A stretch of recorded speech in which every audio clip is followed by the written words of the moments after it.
Assalamualaikum warahmatullahi wabarakatuh. Salam kenal.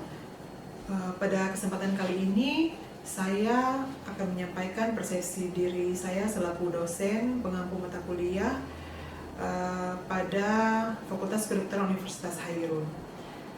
Mata kuliah yang saya buat atau susun RPS-nya atau rencana pembelajaran semesternya adalah mata kuliah ilmu kedokteran komunitas yang diajarkan di Fakultas Kedokteran. Selanjutnya saya akan menyampaikan, sebelum mulai penyampaian rencana pelajaran semesternya, saya akan menyampaikan biodata saya sebagai dosen pada Fakultas Kedokteran di Universitas Hairun.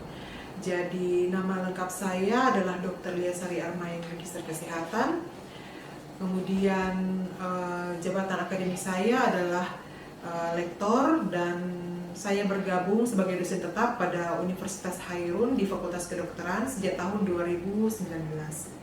Sebelumnya saya adalah dokter fungsional pada Puskesmas Perawatan Psiko di Kota Ternate. Kemudian pindah ke Rumah Sakit Dr. Haji RSUD, Rumah Sakit Umum Daerah Dr. Haji Hasan Bosoiri Ternate. Kemudian bertugas di Kantor Kesehatan Pelabuhan kelas 3 Ternate, dan sebelum pindah ke Universitas Hairun bekerja di bidang pengendalian penyakit dan penyitaan lingkungan pada Dinas Kesehatan Provinsi Maluku Utara. Selanjutnya saya akan menyampaikan rencana pembelajaran semester mata kuliah ilmu kedokteran komunitas yang saya susun. Jadi mata kuliah ini deskripsi singkatnya adalah mata kuliah yang menyajikan tentang aspek-aspek dari kedokteran komunitas yang terdiri dari kuliah umum mengenai prinsip masalah puskesmas, promosi kesehatan, dokter keluarga, kesehatan kerja dan manajemen rumah sakit berdasarkan standar kompetensi, dan selain itu juga kuliah umum ini disajikan juga metode pembelajaran lainnya seperti tutorial atau problem based learning, kemudian CSL atau clinical skill lab, serta untuk evaluasi berupa OSCE atau Objective Structure Clinical Examination dan seminar blok serta ujian teori blok. Kemudian capaian pembelajaran yang diharapkan. Adapun capaian pembelajaran yang diharapkan yaitu pertama capaian pembelajaran prodi yang dibebankan pada mata kuliah, yaitu berperilaku sesuai dengan nilai kemanusiaan, agama, moral, dan etika akademik sesuai perannya sebagai mahasiswa kedokteran. Kemudian kedua, memiliki kesadaran untuk bersikap dan berupaya maksimal dalam praktik kedokteran. Yang ketiga, menguasai konsep pelayanan kedokteran dan kesehatan yang sesuai dengan hukum perundangan yang berlaku. Selanjutnya, melakukan refleksi diri, mawas diri, dan evaluasi diri untuk mengidentifikasi kekuatan dan kelemahan diri, identifikasi kebutuhan belajar secara terus-menerus dikaitkan dengan peran sebagai mahasiswa kedokteran. Kemudian mengenai mengatasi tantangan dan tekanan tugas sebagai mahasiswa kedokteran dan menunjukkan ketangguhan dalam mengatasi tantangan dan tekanan. Kemudian mengenal variasi pandangan berdasarkan latar belakang sosial dan budaya dari individu, keluarga, komunitas, dan masyarakat, serta implikasi pandangan tersebut terhadap perilaku hidup sehat. Kemudian menerapkan pembelajaran kolaboratif sesuai dengan prinsip, nilai, dan etika yang berlaku. Kemudian menguasai konsep ilmu biomedik, ilmu humaniora, ilmu kedokteran klinik, dan ilmu kesehatan masyarakat atau kedokteran pencegahan atau kedokteran komunitas yang terkini untuk mengelola masalah kesehatan secara holistik dan komprehensif di tingkat individu, keluarga, komunitas, dan atau masyarakat. Kemudian menguasai prinsip-prinsip ilmu kedokteran klinik. Kemudian menguasai konsep upaya promotif, preventif, kuratif, dan rehabilitatif pada masalah kesehatan individu, keluarga, komunitas, atau masyarakat. Kemudian menguasai prinsip konsultasi dan atau rujukan yang sesuai dengan standar pelayanan medis. Kemudian menguasai konsep sistem pelayanan kesehatan dan pengembangan kebijakan kesehatan. Kemudian menguasai konsep manajemen mutu terpadu dalam pelayanan kesehatan. Kemudian menganalisis kebijakan kesehatan yang spesifik yang menjadi prioritas, yang merupakan prioritas daerah. Kemudian menguasai konsep pengelolaan masalah kesehatan individu, keluarga, komunitas, dan masyarakat dalam konteks jaminan kesehatan nasional. Kemudian menguasai prinsip penulisan rekam medis yang baik dan benar. Kemudian menguasai cara penyampaian informasi yang terkait kesehatan. Ini termasuk berita buruk atau inform konsen, dan melakukan konseling dengan cara yang santun, baik dan benar. Kemudian menguasai konsep komunikasi dan dengan kepekaan terhadap aspek biopsikostruktural dan spiritual. Kemudian menguasai konsep komunikasi secara efektif dan berempati terhadap massa dalam upaya meningkatkan status kesehatan komunitas dan masyarakat. Kemudian mampu menerapkan pemikiran logis, kritis, sistematis, dan inovatif dalam konteks pengembangan atau implementasi ilmu pengetahuan dan teknologi yang memperhatikan dan menerapkan nilai humaniora yang sesuai dengan profesi dokter. Kemudian mampu mengambil keputusan secara tepat dalam konteks penyelesaian masalah di bidang keahliannya berdasarkan hasil analisis informasi dan data. Selanjutnya, mampu beradaptasi, bekerja sama, berkreasi, berkontribusi, dan berinovasi dalam menerapkan ilmu pengetahuan pada kehidupan bermasyarakat, serta berperan sebagai warga dunia yang berwawasan global. Selanjutnya, mampu menggunakan teknologi informasi dalam konteks pengembangan keilmuan dan implementasi bidang keahlian. Kemudian, mengevaluasi data, argumen, dan bukti secara ilmiah, serta menarik kesimpulan secara ilmiah. Kemudian menafsirkan data klinik dan pemeriksaan penunjang yang rasional untuk menegakkan diagnosis penyakit. Kemudian menggunakan teknologi informasi dan komunikasi secara tepat dan efektif untuk memperoleh informasi, menafsirkan hasil, dan menilai mutu suatu informasi untuk pengembangan ilmu pengetahuan dan pembelajaran sepanjang hayat. Kemudian menerapkan teknologi informasi dan komunikasi untuk berkomunikasi dan berkolaborasi dengan sivitas akademika dan masyarakat umum. Kemudian mencari, mengambil, membuka, dan membaca informasi yang disajikan secara digital, menggunakan teknologi komunikasi, dan memanfaatkannya untuk pengembangan kemampuan akademik. Kemudian merencanakan pendidikan kesehatan dalam upaya promotif dan preventif di tingkat individu, keluarga, dan masyarakat. Kemudian merencanakan pengelolaan masalah kesehatan individu, keluarga, komunitas, dan masyarakat secara holistik, komprehensif, berkesinambungan, dan kolaboratif.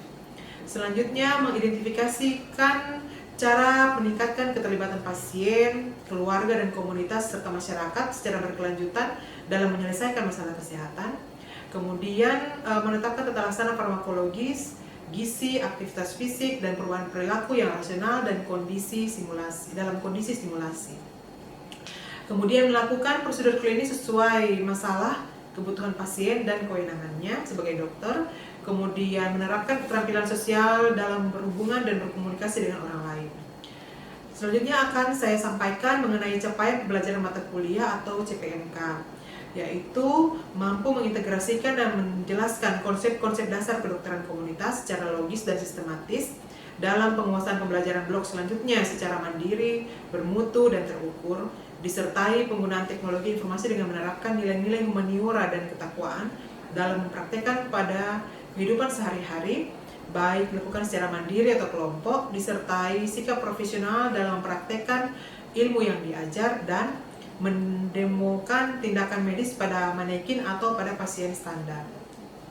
Adapun sub CPMK-nya adalah yang pertama, mampu menjelaskan prinsip masalah, diagnosis, dan penanganan pasien dalam pelayanan primer, baik secara komunitas.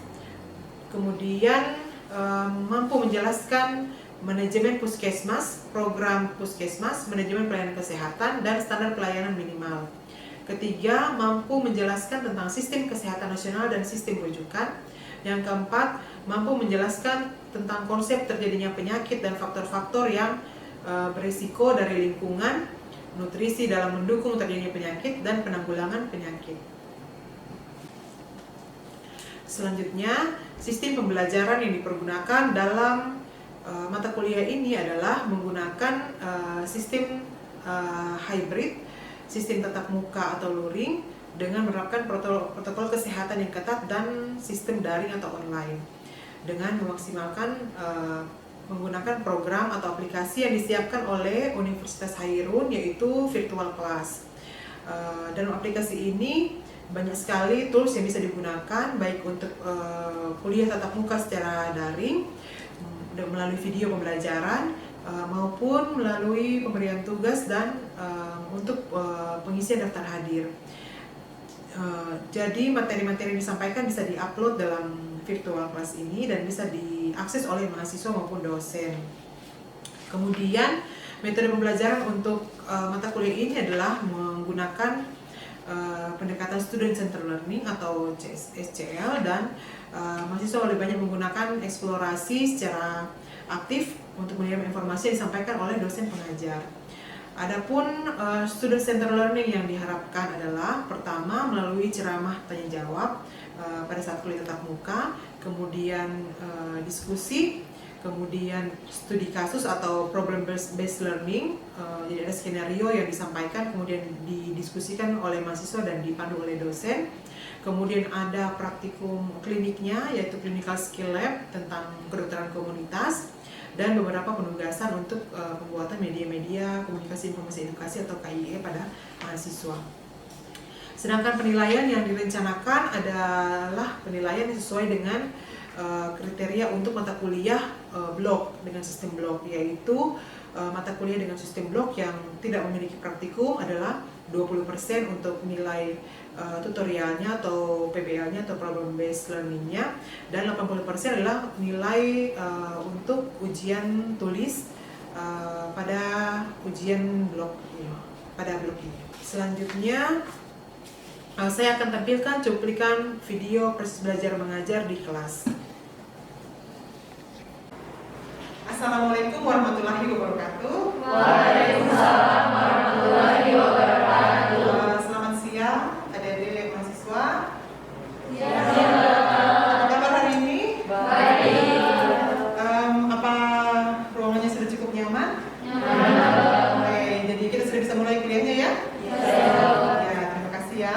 Jadi sebelum mulai kuliah kita pada siang hari ini, marilah kita berdoa menurut agama dan kepercayaan masing-masing. Oke, berdoa dimulai.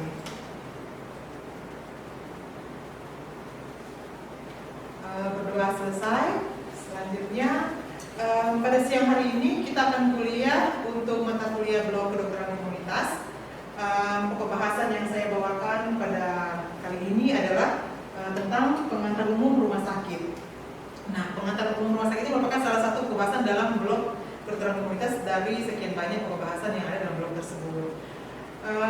Sebelum mulai membahas tentang manajemen rumah sakit, saya akan menyampaikan kurikulum PT saya. Jadi tak kenal maka tak sayang, sudah sangat klasik. Jadi ini adalah kurikulum PT saya. Nama saya adalah Dr. Yesari Armain, Magister Kesehatan. Saya saat ini jabatan akademiknya adalah rektor dan bekerja di Fakultas Kedokteran sudah sejak tahun 2019. Dan mata kuliah yang saya ampu umumnya adalah mata kuliah yang berhubungan dengan kedokteran kesehatan masyarakat atau kedokteran komunitas di Departemen Kesehatan Masyarakat di Fakultas Kedokteran. Selanjutnya sebelum masuk ke tujuan pembelajaran dari kurikulum kita tadi, ini ada yang ingin ditanyakan? Oke, kalau gitu kita lanjut ya. Jadi tujuan pembelajarannya adalah secara umum diharapkan mahasiswa mampu menjelaskan tentang manajemen rumah sakit. Kemudian secara khusus aspek yang diharapkan untuk mampu diketahui oleh mahasiswa adalah menyangkut asas rumah sakit, tujuan rumah sakit, tugas rumah sakit, fungsi dan tanggung jawab rumah sakit. Nah, ini adalah cuplikan berita yang saya ambil dari sosial media di website BPJS. Jadi ada 12 rumah sakit terbaik di dunia, dan yang menarik dari berita ini adalah pada nomor 8, yaitu Rumah Sakit Umum Daerah Dr. Iskak Tulungagung yang ternyata berada di Indonesia. Jadi sangat membanggakan ya, karena Indonesia memiliki rumah sakit yang diakui oleh dunia sebagai rumah sakit terbaik. Dan lumayan coba dilihat, bersanding dengan negara-negara besar yang kaliber yang SDM-nya sangat kompeten dalam jumlah yang banyak dan peralatan medis yang canggih-canggih, yaitu di Amerika Serikat, ada Prancis, Jerman, Singapura gitu. Jadi rumah sakit RSUD Dr. Iskak Tulungagung ini mampu bersaing dengan mereka. Ini adalah gambar visual rumah sakitnya. Kemudian jadi bagaimana caranya supaya bisa menjadi rumah sakit terbaik di dunia? Jadi untuk ke situ kita harus tahu dulu semua tentang rumah sakit. Nah, jadi ini adalah presentasi saya untuk kuliah pada hari ini. Yang pertama tentang asas, kedua tujuan, 3 tugas, 4 fungsi, dan kelima adalah tanggung jawab. Rumah sakit itu apa? Jadi rumah sakit ini adalah suatu organisasi kompleks menggunakan gabungan alat ilmiah khusus dan rumit yang difungsikan oleh berbagai kesatuan personel terlatih dan terdidik dalam menghadapi dan menangani masalah medik modern yang semuanya terikat bersama-sama dalam maksud yang sama dan untuk pemulihan dan pemeliharaan kesehatan yang baik. Jadi ada beberapa item yang saya garis bawahi di sini. Yaitu pertama, organisasi yang kompleks. Kenapa disebut kompleks? Ada yang tahu?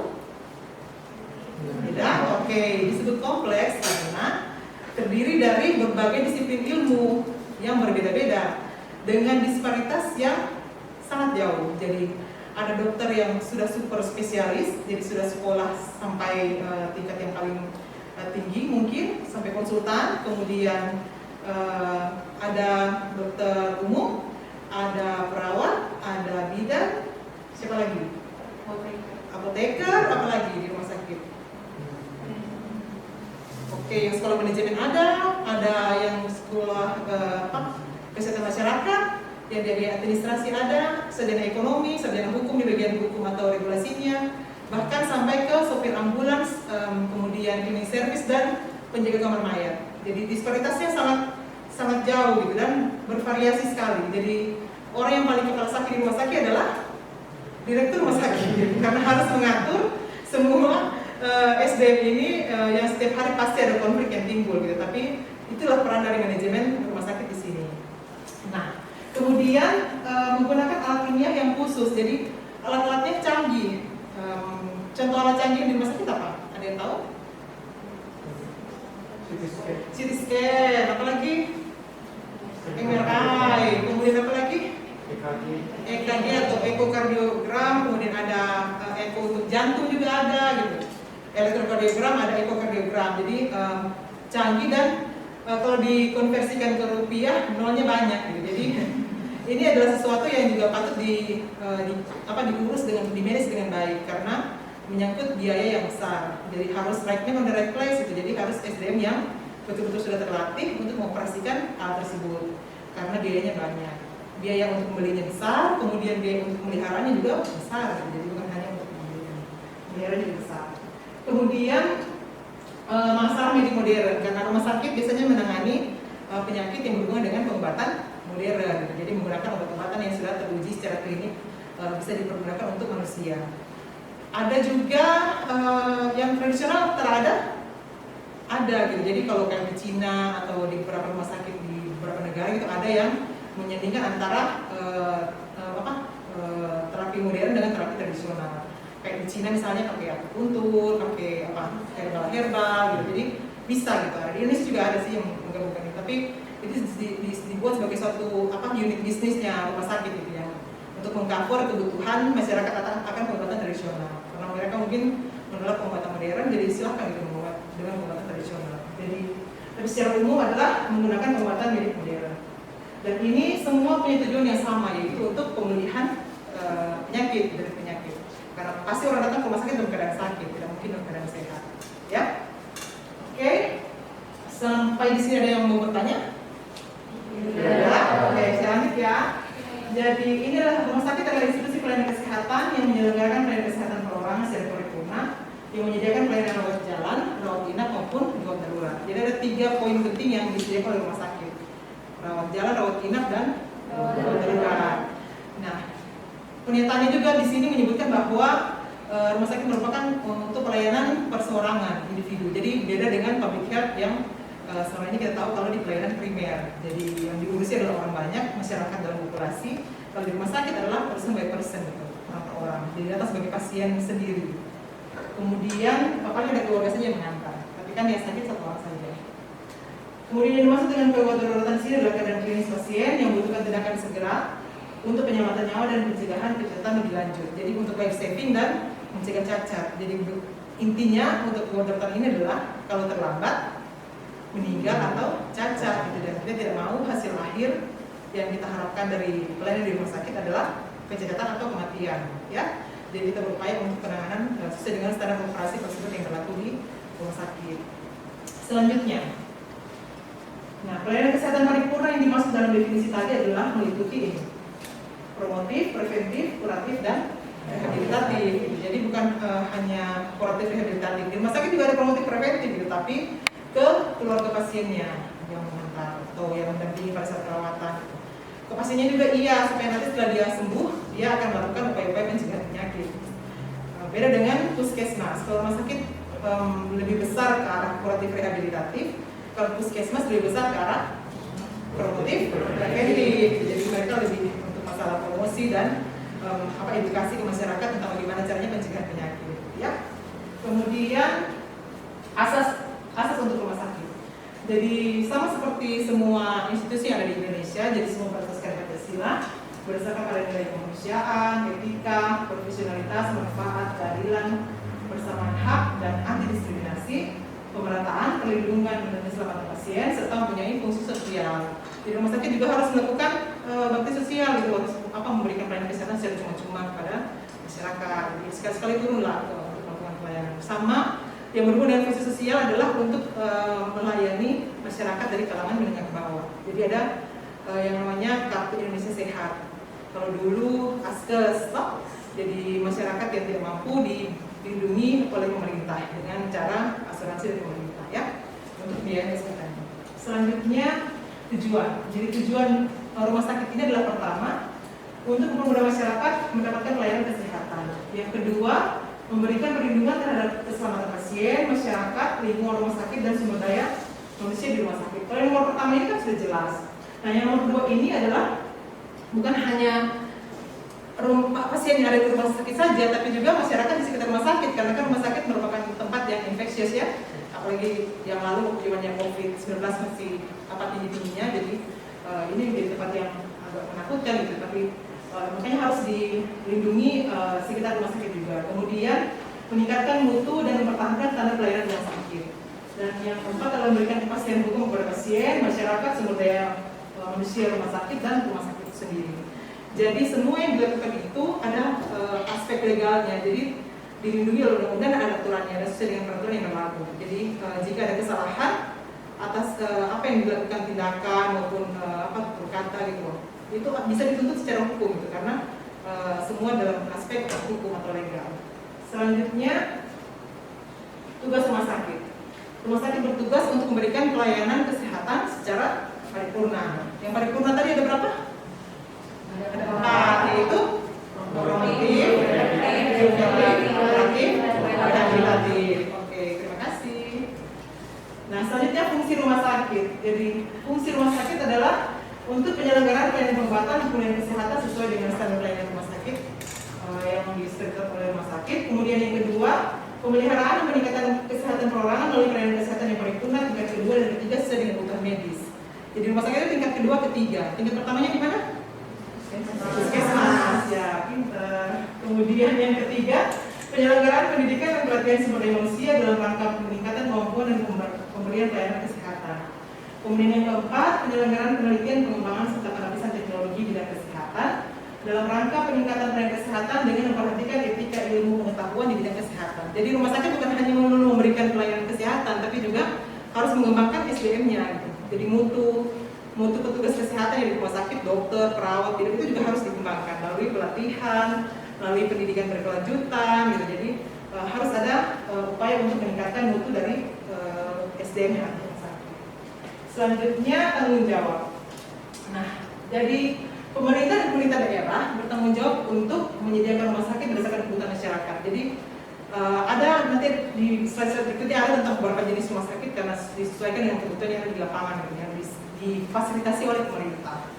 Kemudian yang kedua, menjamin pembiayaan dan kesehatan di rumah sakit bagi fakir miskin atau orang tidak mampu sesuai dengan ketentuan perundang-undangan. Tadi sudah jelaskan. Ada kartu dari Indonesia Pintar, sama ada lagi yang namanya jam persal, jaminan persalinan bagi ini kan dari blok reproduksi, ya, jadi ada jam persal bagi ibu hamil yang tidak mampu yang mau melahirkan, boleh secara gratis di rumah sakit dibayari oleh pemerintah. Jadi bukan secara gratis, tapi gratis dalam tanda kutip karena ditanggung oleh pemerintah. Kemudian membina dan mengawasi penyelenggaraan rumah sakit. Kemudian pemerintah juga memberikan perlindungan kepada rumah sakit agar dapat memberikan pelayanan kesehatan secara profesional dan bertanggung jawab. Jadi rumah sakit yang ada ini harus dikontrol karena pemerintah, apalagi rumah sakit milik pemerintah. Jadi semua rumah sakit pemerintah maupun swasta ada yang melakukan pengawasan, ada akreditasinya, jadi ada jaminan mutunya supaya masyarakat sebagai pengguna mendapatkan manfaat yang sebaik-baiknya. Nah, yang kelima adalah memberikan perlindungan kepada masyarakat pengguna jasa pelayanan rumah sakit sesuai dengan ketentuan perundangan yang berlaku. Kemudian yang keenam, menggerakkan peran serta masyarakat dalam pendirian rumah sakit sesuai dengan jenis pelayanan yang dibutuhkan oleh masyarakat. Yang ketujuh, menyediakan informasi kesehatan yang dibutuhkan oleh masyarakat. Jadi petugas kesehatan di rumah sakit, dokter, bidan, perawat harus bersedia untuk konseling dengan pasien yang datang ke rumah sakit, gitu, karena harus memberikan informasi yang dibutuhkan oleh pasien. Gitu. Jadi informasi macam-macam, bukan hanya teknis medis. Mau setelah ini kita harus ke poliklinik yang mana, kalau sakit ini juga bisa. Gitu. Jadi yang non teknis medis juga bisa. Yang kedelapan, menjamin pembiayaan pelayanan kewidaratan di rumah sakit akibat bencana atau kejadian luar biasa. Jadi kalau misalnya kita di sini daerah bencana, gunung gempa meletus, atau ada tsunami atau gempa bumi, kan kita sering tuh alami itu. Nah, kalau ada korban yang harus dibawa ke rumah sakit, maka ia akan ditanggung oleh pemerintah karena masuk dalam daruratan akibat bencana atau kejadian luar biasa. Jadi ada pos anggaran untuk itu. Jadi rumah sakit berkewajiban untuk melayani, tidak boleh ditolak. Kemudian menyediakan sumber daya yang dibutuhkan, kemudian mengatur pendistribusian dan penyebaran alat kesehatan berteknologi tinggi dan bernilai tinggi. Tadi saya sudah jelaskan di depan ya. Adapun izin rumah sakitnya terbagi atas dua, yaitu izin mendirikan. Jadi walaupun sudah keluar izin mendirikan, belum bisa melakukan pelayanan karena harus ada izin yang kedua, yaitu izin operasional. Jadi harus ada izin operasional dulu, baru bisa melakukan pelayanan. Jadi tidak mungkin izin operasional keluar kalau izin pendirian rumah sakitnya belum keluar. Jadi harus satu paket. Sama seperti yang di klinik yang sekarang kita punya di FK, yang pertama itu juga harus punya izin ini. Intinya untuk pelayanan kesehatan harus izin pendirian plus izin operasional, ya. Nah, ini bisa didirikan oleh siapa saja, pemerintah, baik pemerintah pusat maupun pemerintah daerah, serta swasta. Ada yang tahu contoh rumah sakit swasta yang ada di Kota Ternate? Oke, rumah sakit Dharma Ibu, rumah sakit Prima, terus apa lagi? Rumah sakit Islam, Bina Warga, gitu ya. Jadi ada swasta itu bisa dimiliki oleh perorangan, bisa juga dimiliki oleh LSM atau yayasan atau NGO. Jadi ini kan kayak rumah sakit Islam dimiliki oleh Muhammadiyah, gitu. Kemudian rumah sakit Dharma Ibu oleh yayasan Katolik misalnya, gitu ya. Oke, selanjutnya izin mendirikan rumah sakit. Jadi prosedur untuk mendirikan rumah sakit itu harus melalui yang namanya ini, online single submission pada lembaga OSS. Jadi harus ada aplikasi yang digunakan, kemudian kita mengirimkan form-form yang diminta, kemudian akan diseleksi di situ apakah layak atau tidak untuk diberikan izin. Begitu juga untuk izin operasional rumah sakit. Nah, ini lembaga OSS ini adalah lembaga pemerintah dan kementerian yang menyelenggarakan urusan pemerintahan di bidang koordinasi penanaman modal. Jadi yang berhubungan dengan izin yang tidak perlu langsung ke kementerian, tapi melalui Kementerian Kesehatan terkait dengan namanya lembaga OSS. Nah, ada yang disebut sebagai bentuk rumah sakit, ada yang disebut sebagai jenis rumah sakit. Kalau bentuk rumah sakit itu ada 3, rumah sakit statis, rumah sakit bergerak, dan rumah sakit lapangan. Kemudian jenis rumah sakit ada 2, rumah sakit umum dan rumah sakit khusus. Nah, rumah sakit statis. Jadi rumah sakit statis itu artinya statis tidak bergerak, tapi permanen begitu. Yaitu bersifat permanen, jangka waktu lama untuk pelayanan kesehatan secara paripurna, baik kawasan program maupun bergerak. Jadi dia kaku dinding, kemudian atap dan tidak bisa bergerak. Kecuali ada gempa, kemudian ada geseran, dia akan bergerak. Tapi intinya dia fix gitu di situ. Kemudian ini adalah contoh-contoh rumah sakit yang bersifat statis. Ada rumah sakit ini Serpong Agung salah satunya, rumah sakit Sambo Sendiri ini di atas dan seterusnya. Kemudian rumah sakit bergerak. Jadi rumah sakit bergerak ini bukan karena dia ada kaca ya, tapi karena rumah sakit ini siap guna, hanya sementara, tidak permanen, dan dalam waktu tertentu dapat dipindahkan dari satu lokasi ke lokasi lain. Jadi dia bisa buka pasar. Jadi macam-macam bentuknya. Nah, ini hanya dapat difungsikan pada daerah DTPK, daerah tertinggal, perbatasan, dan kepulauan. Itu daerah yang tidak punya rumah sakit biasanya. Dan kalau perlu memilih rumah sakit dalam jangka waktu lama, petugas juga tidak mau stay di situ gitu karena tempatnya terpencil toh. Jadi akhirnya di kota rumah sakit bergerak strateginya. Ini juga bisa dipakai pada kondisi bencana atau kondisi kegawatan lainnya. Kemudian ini bentuk-bentuknya bisa dalam bentuk bus, kapal laut, atau pesawat, atau karavan, gerbong kereta api, atau kontainer. Jadi apapun bisa difungsikan. Kalau kontainer cuma kecil saja kan, jadi gabung-gabung tuh. Jadi kayak yang di KW itu ada rumah sakit bergerak, dia pakai kontainer. Nah ini kayak KW. Ini kan kontainer sebenarnya, terus digabung-gabung, akhirnya jadi rumah sakit. Nanti bisa dipindah lagi bisa gitu. Nanti tingkat lagi, bukan lagi, pindah lagi. Kemudian di Maluku Utara ada dua, KO dan di Sui di Halmahera Selatan, di Halmahera Utara sama Halmahera Selatan. Karena memang daerahnya di daerah yang terpencil. Selanjutnya rumah sakit lapangan. Nah, rumah sakit lapangan ini adalah rumah sakit yang didirikan di lokasi tertentu, bersifat sementara, selama kondisi darurat dan masa tanggap darurat bencana atau selama pelaksanaan kegiatan tertentu. Bentuknya juga macam-macam, bisa tenda, kontainer atau bangunan permanen yang difungsikan sementara sebagai rumah sakit. Nah, ini contohnya. Jadi ini rumah sakit lapangan ini paling banyak sekali bisa dilihat pada masa pandemi COVID. Jadi kan waktu mulai COVID awal 2020 sampai sekarang sih masih, tapi sudah mulai menurun. Jadi pada saat puncak-puncaknya itu kan rumah sakit full, semua rumah sakit permanen full. Jadi strateginya apa supaya pasiennya bisa terawat dengan baik, bisa sembuh dan tidak menularkan dan terisolasi. Jadi harus dibuatkan rumah sakit lapangan gitu. Jadi semua bisa ditampung di sini. Kemudian ini adalah slide yang hampir terakhir. Jadi ada ucapan terima kasih dari Pak Joko Widodo kepada para tenaga kesehatan, dokter, perawat, bidan, dan petugas harusnya di garda pertahanan, bukan garda terdepan, karena garda terdepan adalah masyarakat yang berhadapan langsung dengan COVID. Harusnya masyarakat yang ikut prokes, pakai masker, cuci tangan, jaga jarak supaya tidak kena COVID. Tapi kalau sudah kena COVID, maka garda pertahanannya adalah rumah sakit atau tenaga kesehatan dengan dokter dan petugas kesehatan lainnya. Jadi ya tidak ada pilihan, ini adalah risiko pekerjaan. Semua harus dimaknai dengan baik dan rumah sakit harus tetap melakukan pelayanan gitu. Tidak boleh tutup. Dan karena takut kemudian tutup, kan terinfeksi terus mati atau meninggal gitu, jadi tutup ya, tidak boleh. Jadi harus terbuka dan tetapi dengan segala protap yang sudah ditentukan. Ada universal precaution-nya untuk pencegahan penyakit. Ya, oke. Sampai di sini materi kuliahnya. Di sini saya slide terima kasihnya menggunakan gambar 1, 2, 3, 4, 5, 6, 7 orang yang hampir bergandengan tangan, karena untuk menggambarkan bahwa seperti yang saya bilang tadi, yang paling kepala sakit adalah direktur rumah sakit, karena berbagai jenis disiplin ilmu yang tergabung dalam rumah sakit. Jadi walaupun nanti ada istilah jadi dokter, pintar, cerdas, terampil, tapi kalau tidak bisa bekerja dalam tim, sama saja tidak ada gunanya. Karena nanti kita harus bekerja dengan bersama dokter maupun yang bukan dokter, ya.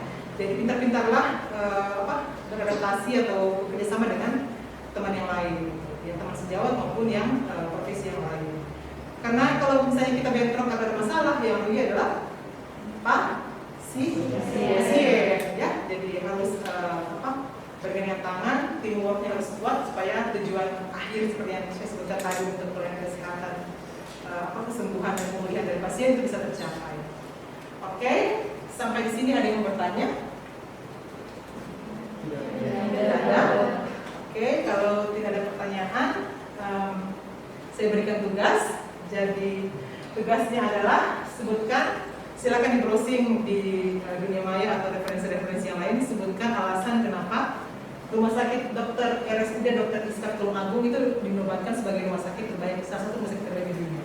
Apa alasannya? Apa lesson learn-nya yang patut kita ambil dari RSUD Tulungagung ini dalam hal manajemen rumah sakit, ya? Kemudian soal diketik dengan nama dan NPM lengkap, kemudian menggunakan Info Times New Roman 12 dan dikumpulkan 1 minggu dari sekarang. Apakah tugasnya sudah cukup jelas?